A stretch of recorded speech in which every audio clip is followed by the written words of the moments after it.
choisi. Et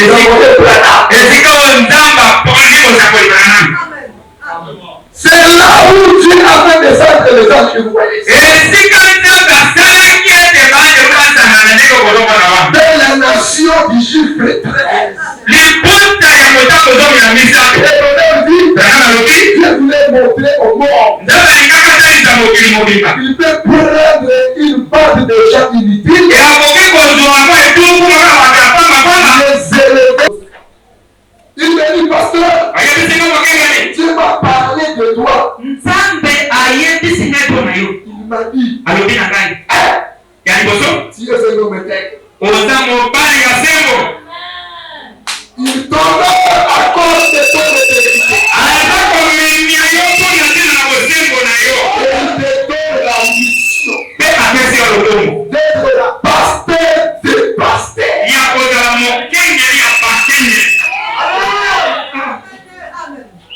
Il fera avec toi de grandes choses. Le risque que tu as, ce n'est pas le niveau que tu auras. Je suis avec toi.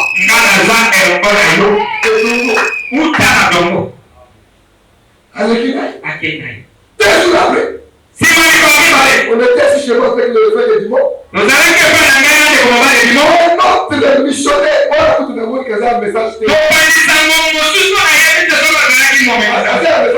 Nous parlait de l'église charismatique.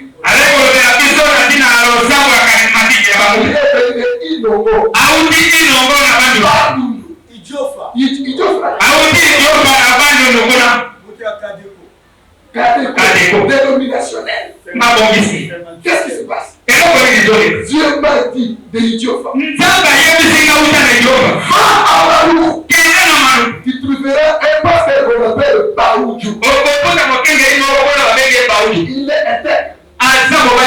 Mon choix est tombé sur lui. Donne-lui ses messages et rentre à Idiofa. Il est bien. C'est un fou. Il m'a dit, pasteur, un message. Ah bon? Dès que tu es là, dans ton église, il y a 2 mariages qui vont se passer rapidement. Les précédents. Et donc, nous sommes le président de diacre. Non, pasteur, c'est bon.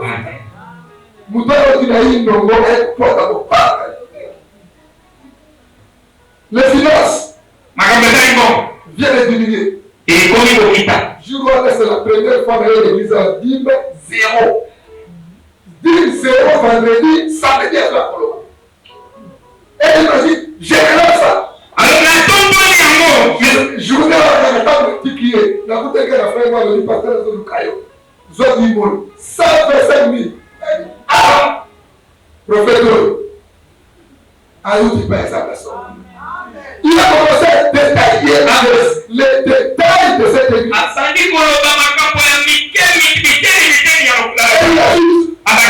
Pendant que j'hésitais là, une maman de Michoni à Idiofa. Elle me dit que je sais. Elle m'a dit, quand tu parles en Banou, si tu aussi de me parler de ce pasteur. Ce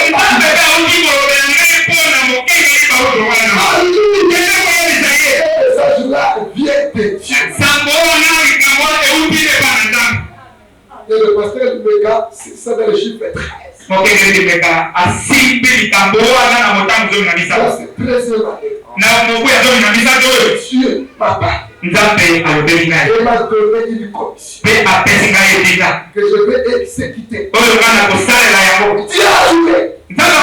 Je vais te lever jusqu'à devenir dans le média.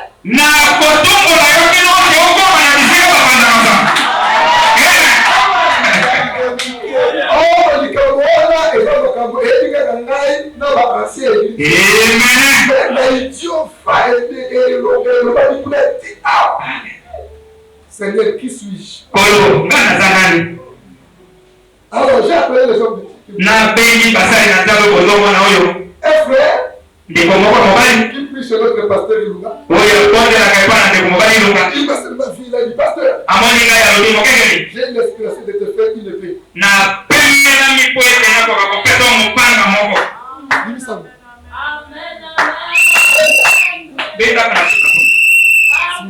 Une épée blanche.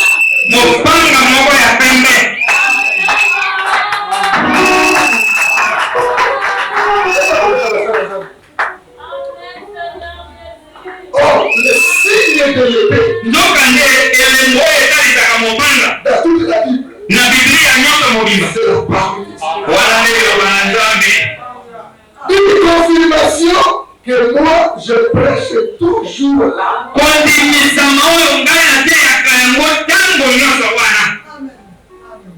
Le pasteur Libéra qui était mon associé. Est-ce qu'il est grâce à mon ministère par la parole?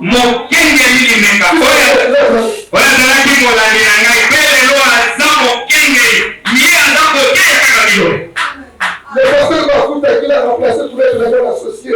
Tout ce que vous voyez en lui, c'est mon ministère et la parole.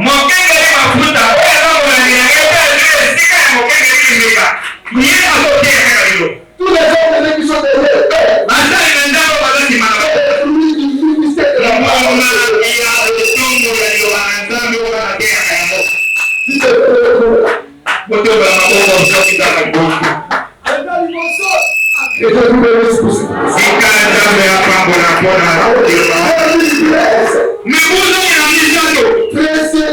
de l'existence de cette église.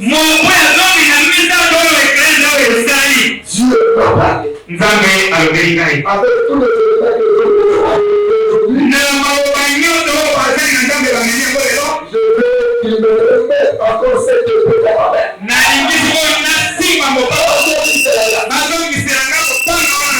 main. Quand je fais le projet, je dis qu'il portait le Lovinda. Quand j'ai commencé à prêcher en 1991, Dieu m'avait parlé à cette époque-là.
En ces jours joyeux, nous avons trouvé les mots aussi exceptionnels.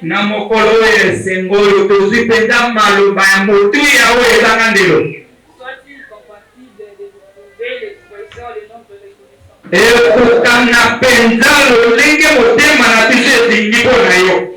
Toutefois, permettez à nos regards de vous dire votre importance.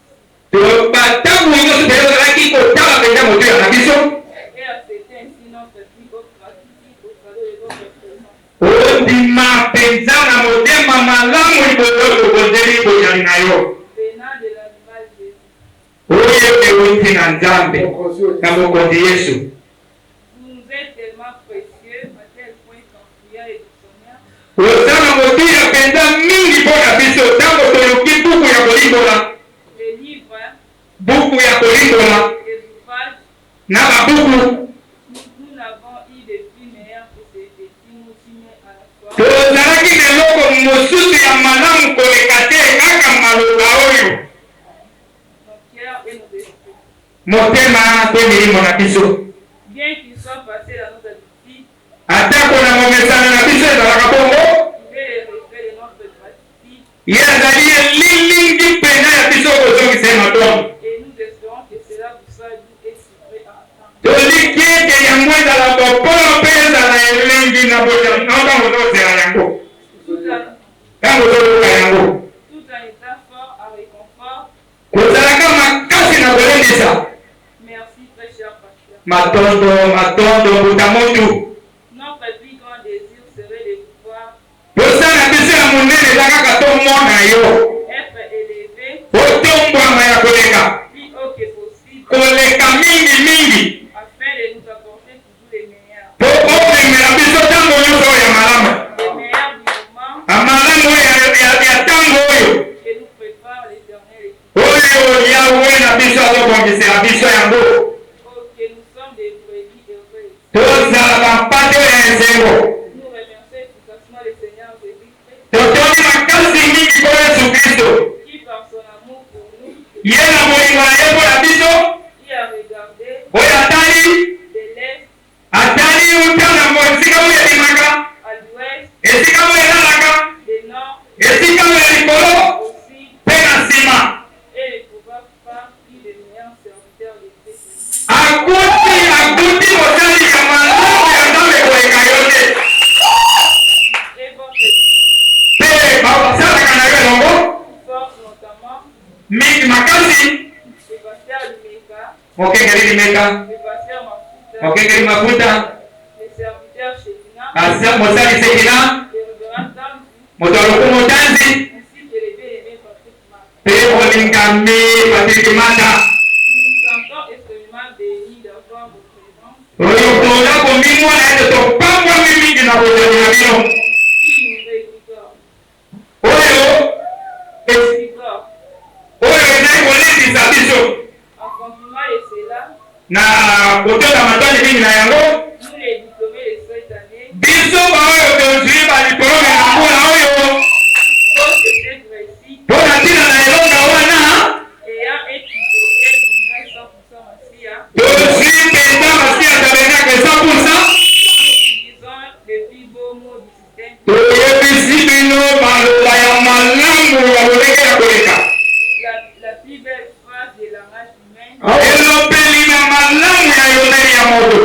comme l'a dit notre bien-aimé prophète, Ndenge molingami na biso kosa kolingana malobi. que Dieu bénisse. Nzambe apambola bino, apambola bazema.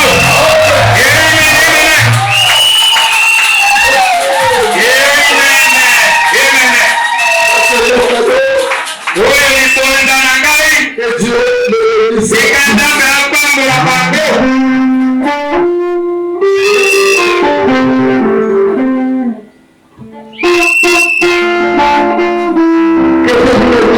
Sika Nzambe apambola bino nyonso.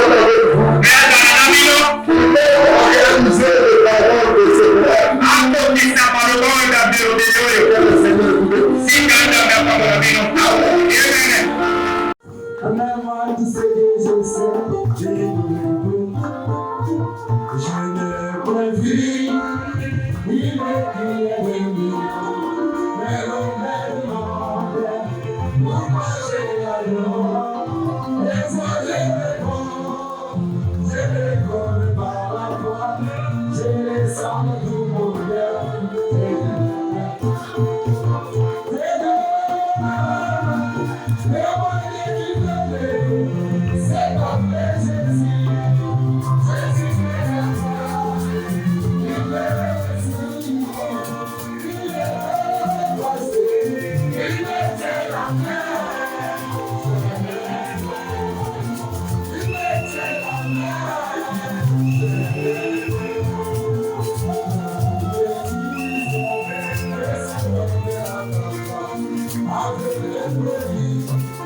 Minerval ya 5e banda nafutaki jusqu'à présent bayebisikaki ofutaka te akende pe classe te ozwaka ndenge nini na 5e opase 6e ndenge nini nakomi na ekole abifuta mbongo nyonso ya premier trimestre ti 3e nyonso nafuti tokomi na 6e kaye ezalaka te ngai moko nasengaka epesa ngai kaye ndenge kosalaka bacours d'option ezalaka te kaka kaye moko atalaka na poshe awanopenda akozwa obi akozwa te mokolo examen d'etat mama na ye abi bo tokosala siko ndenge ne abi te achome abandi kolela wana na moto deja lendi na ntongo natali ngo te ifo nasilisaka makambo ya mwana oyo nasisi makambo nyonso examen d'etat nafuti bambongo nyonso tokengo image okende na lusambo ozwa ata grâce wana epa baninga ndenge bakokende kuna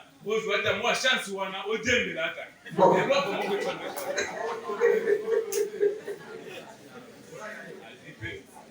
wana kolata ayebisinga papa lendi babandai lendi keti mosusu 60 000 mardi ya sika aza wana 4 jours examen d'état 4 cash problème de santé. Moto, la vie moto. 4 jours, on a 5 combien 20 000. Bon, moto 20 000. Bon, il y a qu'à arriver à voir. La bonne de la bonne ailleurs. Au Dieu, de la côté, il a dépassé 1000.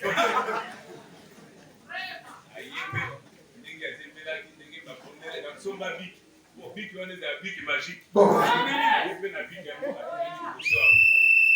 parce que la bonne de la qui accueille examiner ça bien examen à cause de fait parce que cahier dans la tête là on mona cahier na été kai papa ya mona na mona cahier qui cours d'option ya mot rien là on mona na quoi cahier c'est kana poche cahier za la bwana baninga bakota kama groupe ya bana yeye pana za la tête ça va ndenge zanga sungi aye awa babondeli na bano mususu nyoso kende na biko na kubungisa biko na te kende na yango kaka kazi kusuri kabana nyoso bale kile ba 80% ba septantaine elle va faire l'examen d'état na memaro de requête ngoso et pas passer mais ai passer bona wana ala maele passer le sala service ya prière au jour donc elle a une première fois que c'est l'équipe de Kuna akomai komo na ye atia una pierre angulaire pour na examen d'état bizanga sala tukamba elle va ça dit de prière à ce moment ngai prière na do croire à côté somela ngapi mais ma bi que pas pasteur a prié na go amona miracle na kata pourcentage na ngam après que maestro na bango et pas pasteur va na biro ona maloka ni sako na l'oriente des filles ya bibia ba pourcentage na c'est je m'a do publier Fatou a dû se tomber tous. Bon, na mona pe miracle moko na vani kana zanga mbongo ya participation ikokate. Ona zana kila futeri leki na yeye. Na vani kana musala huo na message mo na telephone. Amoni message na MP. Mbongo wana na zi na isi Fatou na kokuti na yo mbongo na classe. Alors mama yo ngangate bongo itu ba tellement Yoko kutela na classe pona ishweka nzambe na tinelinga bongo wana pasteur ateaki lobi biso ni église to senga nzambe les choses difficiles amoni kila na bongo te nzambe na bauzo na tinelinga bongo ko kute ka kombo na yo na classe bongo wana bongo etaki kwa nzambe etaki timote bongo wana ngapi c'est toi 2% abili orienté ngapi na nikaka na place nyaye Vraiment. na ba pourcentage na juste 50 yo na okumisa nzambe makasi ezaka nde moko na nde papa di mo lo bipo na mwana ngapa ka okeka na kaye moko Bon. esu na otuneja sika e moko okomaka okoma nani ona za na telefone oza na telefone okoma nani ozwanya bani na telefone otokaka ba photo eske ezalaka donc okoso na oyo abandi kosekaka kaka bongo te me nzambe asungi grâce ya paster bonga ba prière ya bandeko nyonso nzambe asali grâce wana kumisi nzambe na ngai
Ceci est mon corps. Simana eko tonda nzambe akukilipa alobi oyo nde nzoto na ngai. Qui est rempli pour vous, faites ceci en mémoire de moi. Nzoto na ngai bukali mpona bino bosalaka bongo na kokanisaka ngai. Et même après avoir soupé, il prit la coupe et dit, Sima bango kumela lambo azui keni pe alobi. cette coupe est la nouvelle alliance en mon sang. Faites ceci en mémoire de moi toutes les fois que vous en boirez. Keni oyo nde boyokani ya sika na makila na ngai. Bosalaka bongo tango iso kopanda komela yango. Car toutes les fois que vous mangez ce pain et que vous buvez cette coupe, vous annoncez la mort du Seigneur jusqu'à ce qu'il vienne. Tango nyonso bokomela keni oyo pe bokolia lipa oyo bokosakola sango malamu kino na bozomi na ngai. C'est pourquoi celui qui mangera le pain ou boira la coupe du Seigneur indignement sera coupable envers le corps et le sang du Seigneur. Kalatina oyo akomela keni pe akolia lipa na kozanga komibongisa akozwa etumbu na makolo. Que chacun donc s'éprouve soi-même et qu'ainsi il mange du pain et boive de la coupe. Moko na moko amimekana pe amitala yango amela keni. Car celui qui mange et boit sans discerner le corps du Seigneur mange et boit un jugement contre lui-même. Wende oyo azali komela pe azali kolia akozanga kososola njoto na kolo azali kolia pe azali komela etumbu na moko. C'est pour cela qu'il y a parmi vous beaucoup d'infirmes et de malades et qu'un grand nombre sont morts. Kalatina katina bino ezala bakakatani baike pe bapeli ebele pe baike katina bino esi bakufi. Si nous nous jugions nous-mêmes, nous ne serions pas jugés. Soki biso moko tomisambisi tokosambisama lisusu te. Même quand nous sommes jugés, nous sommes châtiés par le Seigneur, afin que nous ne soyons pas condamnés avec les morts. Tango tomisambisi tobetami na kolo na kobanga ete mokili ekwesa biso te. Ainsi, mes frères, lorsque vous vous réunissez pour le repas, attendez-vous les uns les autres. Na bongo bandeko tango bozali kosangana mpona kolia bomizelana moko pe mosusu. Si quelqu'un a faim, qu'il mange chez lui, afin que vous ne vous réunissiez pas pour attirer un jugement sur vous. Soki moko kati na bino aza na nzala alia nano epa na ye po ete bomibendela kosambisama te kati na bino. Je réglerai les autres choses quand je serai arrivé. Makambo maike mosusu nakoya kobongisaka yango ntango na kozonga. Dieu notre Père, Nzambe tata na biso. C'est le moment qui devait sceller cet anniversaire. Tango yango oyo ekotia elembo na botama elamu. C'est le moment de la communion. Ngonga ya bomoko. Que tu célébreras toi-même pour la première fois. Ngonga ya elamu yo osanzolaki pa na bayo. Et il a dit, je ne boirai plus du fruit de la vigne. Son heure était venue de passer de ce monde au Père. Et ayant aimé le sien qui était dans le monde, mit les combles à son amour pour eux. Pendant le souper, lorsque le diable avait déjà inspiré au cœur de Judas Iscariote, fils de Simon, le dessein de le livrer, Jésus qui savait que le Père avait remis toutes choses entre ses mains, qu'il était venu de Dieu et qu'il s'en allait à Dieu, s'élevant de table, ôta ses vêtements et prit un linge dont il s'est saigné. Ensuite, il versa de l'eau dans un bassin et il s'est mis à laver les pieds des disciples et à les essuyer avec le linge dont il était saint. Il vint donc à Simon-Pierre et Pierre lui dit, Seigneur, toi, tu me laves les pieds? Jésus lui répondit, ce que je fais, tu ne le comprends pas maintenant, mais tu le comprendras bientôt. Amen. Pierre lui dit, non, jamais tu ne me laveras les pieds. Jésus lui répondit, si je ne te lave, tu n'auras point de part avec moi. Simon-Pierre lui dit, Seigneur, non seulement le pied, mais encore les mains et la tête. Jésus lui dit, celui qui est lavé n'a besoin que de se laver les pieds pour être entièrement pur. Et vous êtes purs, mais non pas tous. Car il connaissait celui qui le livra. C'est pourquoi il dit, vous n'êtes pas tous purs. Après qu'il ait lavé les pieds et qu'il eut pris ses vêtements, il s'est remis à table et leur dit, comprenez-vous ce que je vous ai fait? Vous m'appelez maître et seigneur, et vous dites bien, car je le suis. Si donc je vous ai lavé les pieds, moi le Seigneur et le maître, vous devez aussi vous laver les pieds les uns aux autres. Car je vous ai donné un exemple afin que vous fassiez comme je vous ai fait. En vérité, je vous l'ai dit, le serviteur n'est pas plus grand que son Seigneur, ni l'apôtre plus grand que celui qui l'a envoyé. Si vous savez ces choses, vous êtes heureux, et voilà, pourvu que vous les pratiquiez. Merci. D'abord, je remercie le Seigneur Dieu. Il m'a commissionné depuis 2009 pour venir commencer cette œuvre ici à Mas. Ici, j'ai une photo qui rappelle le souvenir du premier jour où on a posé la pierre angulaire, alors que ce terrain appartenait à quelqu'un d'autre. Le propriétaire nous a fait louer ce terrain juste pendant 2 ou 3 mois. Après quoi, Dieu nous a bénis, on l'a acheté. C'était le 18 septembre qu'on a fait ce règlement d'ordre intérieur. C'est sur base de ce règlement qui est constitué de statuts et de règlements que cette église est gérée depuis lors. Alors, sur cette photo ici, se trouve le premier chrétien avec qui nous avons commencé le travail. Celui avec qui on a prêché là-bas, qui s'appelle Josué Limeka. Vous le voyez, il tient la pierre ensemble avec moi. Et l'autre qui était encore bébé, mais à présent, il a prêché. Celui qui était habillé en rouge bordeaux. Le 4e n'est pas avec nous, il est à Lubumbashi. Alors, cette commission avait tellement dérangé mon cœur que finalement j'ai cédé à la volonté de Dieu pour venir commencer cette œuvre ici à Mas. Ça fait 13 ans, chaque année, année après année, que nous nous souvenons de cet événement. Et à chaque occasion, Dieu nous bénit, comme vous l'avez vu et constaté, même dans la réunion d'aujourd'hui, on a fait la journée parce qu'à la fin de l'année, Dieu voulant, on les fera les soirs, la nuit plutôt. Mais il y a une chose qui me marque souvent. Le mois de septembre a toujours été un mois particulier pour moi. Mon épouse qui s'appelle Arlette, elle était née le 22 septembre 1982. Mon garçon qui se tient ici à côté de moi était né le 21 septembre 2005. J'ai encore une autre photo avec moi ici, le jour où j'étais baptisé dans l'eau et je fus rempli du Saint-Esprit. C'était encore un samedi 28 septembre 1991.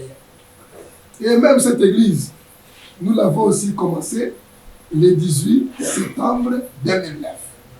Alors, ce mois de septembre dans le signe de zodiaque que j'ai ici avec moi, ceux qui le connaissent verront que le mois de septembre tombe avec le signe de la Vierge. Et cet événement a toujours été une marque déposée dans ma vie. Alors, à cette occasion de 2022, où l'Église totalise 13 ans, au début de l'année, comme c'est 2022, Dieu m'avait dit, cette année sera l'année de double portion, parce que Dieu est revenu 2 fois.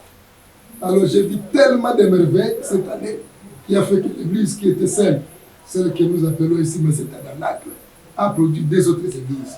L'une se trouve à Monaco, appelée 1 million tabernacle, l'autre à Nganamusolo, appelée Goël tabernacle. Nganamusolo est conduit par le pasteur Aziza, accompagné de l'homme de Dieu Tanzi, et tandis qu'El Elion est conduit par le pasteur Limeka Josué, accompagné du frère Patrick Mata.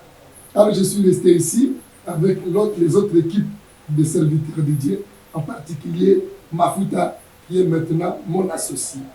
Alors, Dieu a béni cette 13e année avec de grandes choses.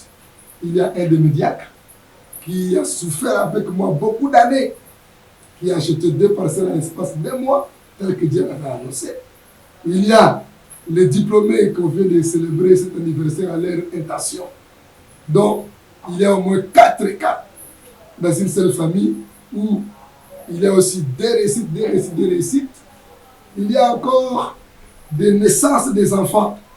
Double, toujours. Il y a tellement de choses qui se sont passées qui ont fait que je loue le Seigneur et je le glorifie parce que 2013, plutôt le 13e année, a été pour vos applaudissements, le frère Robert est là.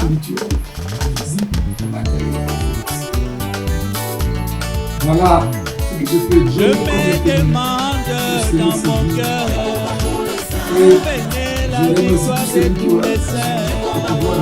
L'Éternel m'a répondu dans sa grâce. J'ai compris que tes combats pour les saints seront la victoire. Nous sommes ici à Mas, à la réunion de numéro 10, quartier basse, on peut vous la faire. Après les opérations de partie, pour l'équipe T10 A, après les opérations de le reste, le bon Dieu,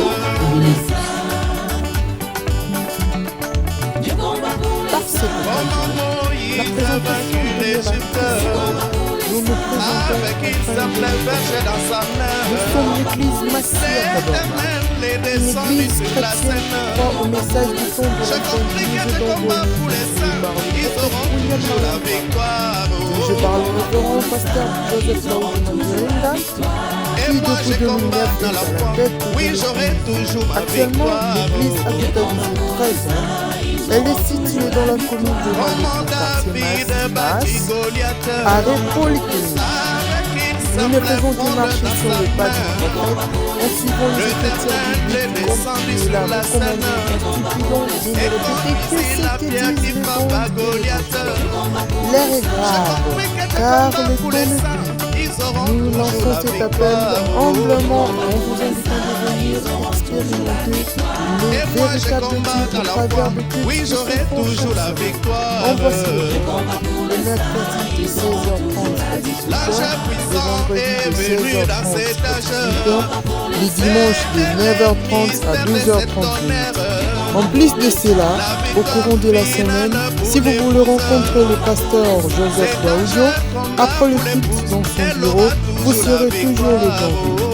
Votre soutien en partageant, en aimant et en s'abonnant à la page nous fera énormément plaisir. À ceux qui soutiendront cette œuvre, que Dieu vous bénisse spirituellement, physiquement, matériellement et financièrement. Portez-vous bien cordialement. Fais-toi entrer la maladie et mon corps. Fais-toi entrer les épreuves et mon esprit. Oh Jésus, combat pour moi. Oui, j'aurai toujours la victoire. Oh. Ils auront toujours la victoire. Le combat pour les saints, ils auront toujours la victoire. Le combat pour les saints, ils auront toujours la victoire. Il a vaincu pour moi. Il a donné la vie. Il a tout accompli. Il a donné la foi. Il a donné l'esprit.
J'aimais dans sa victoire. Oh. Alléluia. Par à toi Jésus. Amen.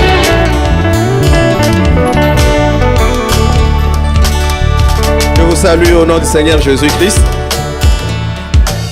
Dieu combat toujours pour les saints, ils auront toujours la victoire.